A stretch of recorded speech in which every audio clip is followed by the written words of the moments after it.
एक राजा था जिसे राज्य करते हुए काफी समय हो गया था। बाल भी सफेद होने लगे थे। एक दिन उसने अपने दरबार में उत्सव रखा और अपने गुरु तथा मित्र देश के राजाओं को भी सादर आमंत्रित किया। उत्सव को रोचक बनाने के लिए राज्य के सुप्रसिद्ध नर्तकी को भी बुलावा भेजा गया। राजा ने कुछ स्वर्ण मुद्राएं अपने गुरु को दी ताकि नर्तकी के अच्छे गीत नृत्य पर वो उन्हें पुरस्कृत कर सकें। सारी रात नृत्य चलता रहा। सुबह होने ही वाली थी। नर्तकी ने देखा कि मेरा तबला वाला ऊँग रहा है। उसको जगाने के लिए नर्तकी ने एक दोहा पढ़ा। बहु बीती थोड़ी रही, पल पल गई बिताए, एक पलक के कारण ना कलंक तू लगाए।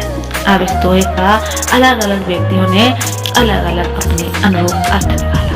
तबले वाला सतर्क होकर तबला बजाने लगा। जब ये बात गुरु ने सुनी तो उन्होंने सारी मोहरें उस मुजरा करने वाली को दे दी। वहीं दोहा उसने फिर पढ़ा तो राजा की लड़की ने अपना नौलखा हाथ उसे दे दिया।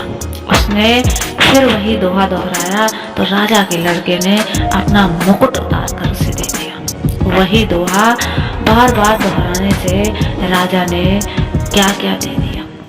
तुमने वैश्या होकर एक दोहे से सबको लूट लिया। तब एक राजा ने गुरु ने सुनी तो गुरु के नेत्रों में पानी आ गया और कहने लगा, राजा इसको तो वैश्या ना कहे, ये अब मेरी गुरु है। इसने मेरी आंखें खोल दी हैं कि मैंने सारी उम्र जंगलों में भक्ति करता रहा और आखिर समय में मुजरा देखकर अपनी साधना नष्ट करने आ गया हूँ। भाई मैं तो चला।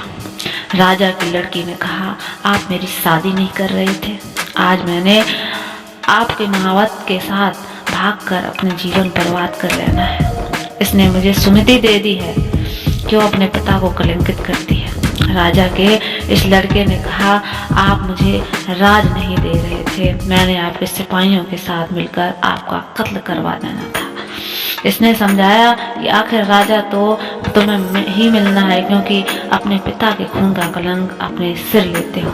जब यह सारी बातें राजा ने सुनी तो राजा को भी आत्मज्ञान हुआ कि अभी राजकुमार का राज तिलक कर दूं। गुरु भी मौजूद है। उसी समय राजा ने अपने बेटे को राज तिलक कर दिया और लड़के से कहा, बेटी मैं जल्दी ही योग्य वर देखकर तुम्हारा भी विवाह कर दूंगा।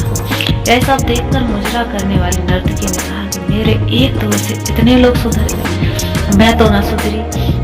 आज से मैं अपना धंधा बंद करती हूँ। हे प्रभु, आज से मैं भी तेरा नाम सुमरन करूंगी। समझ आने की बात है, दुनिया बदलती देर नहीं लगती। एक दोहे की 2 लाइनों से भी हृदय परिवर्तन